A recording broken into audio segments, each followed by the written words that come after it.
ومنهم من يستمع إليك وجعلنا على قلوبهم أكنة أن يفقهوه وفي آذانهم وقرا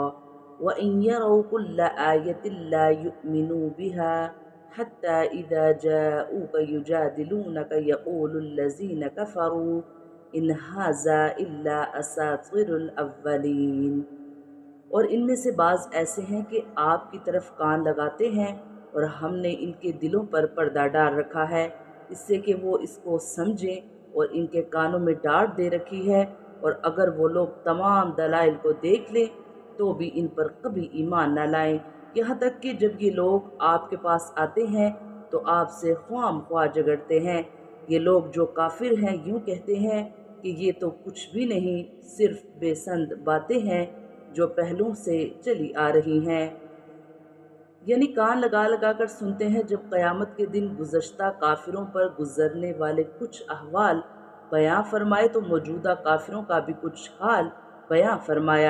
فرمایا کہ مشرکین آپ کے پاس آ کر بڑے غور سے قرآن سنتے ہیں، لیکن ضد اور عناد کی وجہ سے ہدایت حاصل کرنا ان کا مقصد نہیں ہوتا، اسی لیے انہیں سننے سے کوئی فائدہ نہیں ہوتا، کیونکہ ان کے حق کو پہچان کر نہ ماننے اور ان کی بدنیتی کی وجہ سے ہم نے انہیں یہ سزا دی ہے کہ ان کے دلوں پر پردے ڈال دیے ہیں اور ان کے کانوں میں ڈاڑھ لگا دیے، جن کی وجہ سے وہ کان لگا کر سننے کے باوجود نہ سمجھتے ہیں نہ سنتے ہیں۔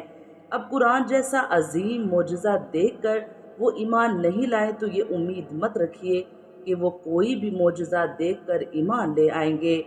رسول اللہ صلی اللہ علیہ وآلہ وسلم اور قرآن کی برحق جاننے کے باوجود ان کی ضد اور عناد یہاں تک پہنچ گئی کہ آپ کے پاس آ کر جب وہ آپ سے جھگڑتے ہیں اور ان انکار کرنے والوں کو آپ صلی اللہ علیہ وآلہ وسلم کے واضح دلائل کا کوئی جواب نہیں سوچتا تو یہ کہہ دیتے ہیں کہ یہ پہلے لوگوں کی فرضی کہانیاں ہیں، حالانکہ قرآن مجید میں اخلاق، حکمت اور شریعت کی باتیں ہیں، اور اس میں جو قصے بیان کیے گئے ہیں وہ سب سچے واقعات ہیں اور صرف عبرت و نصیحت کے لیے بیان کیے گئے ہیں۔